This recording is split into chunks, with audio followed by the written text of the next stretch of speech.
through the book of Psalms in 1 year. We are getting close to the end. We are in Psalms this week, 130, 131, 132.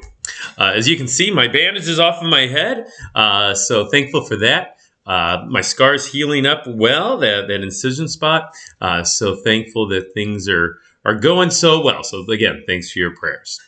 I wanted to comment especially on Psalm 131. It's a short psalm. It's one that I think is overlooked oftentimes, and it's one that I think picks up on a theme that perhaps we don't usually talk about that much in the Bible. But here it goes. I think I'll go ahead and read most of the psalm since it's only 3 verses long. It's a psalm of David. O Lord, my heart is not lifted up. My eyes are not raised too high. I do not occupy myself with things too great and too marvelous for me. But I have calmed and quieted my soul like a weaned child with its mother. Like a weaned child is my soul within me. O Israel, hope in the Lord from this time forth and forevermore. Now, there's the whole psalm. So the theme in this psalm is just this contentment, I think, is the word I would use to describe it. A humility as well, contentment, a humility, not lifting up your eyes too high, not occupying with things too great or marvelous for me. So it's a psalm about being content with not fully understanding, ultimately, God. Those things that are just too great for us, too marvelous for us. Those things where we just finally realize that God is God and I am not.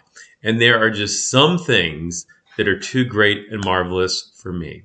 Some things in creation, certainly, that are too great and marvelous. Some things that are too great and marvelous when it comes to our life of faith. I think of the means of grace, the power of God's word, the power in water and word and holy baptism, the Lord's Supper, that in bread and wine, Jesus' body and blood is present because that's his promise. And those things are just too great and marvelous for us. But even those other questions that come up too, like, why a certain bad thing happens in a certain way, those things are just too great and marvelous for us to comprehend. And so finally, David acknowledges that, and he says that his soul's been quieted. Again, he's content now, like a weaned child with its mother.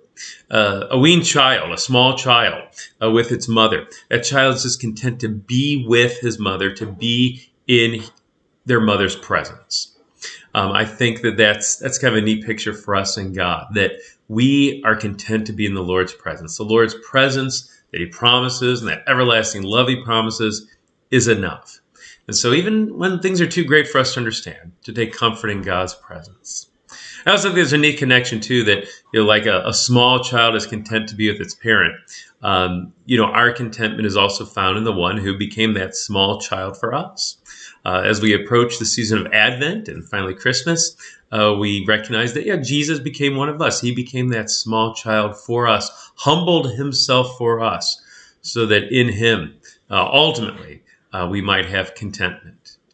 God's blessings on your continued study in the book of Psalms as we finish strong with the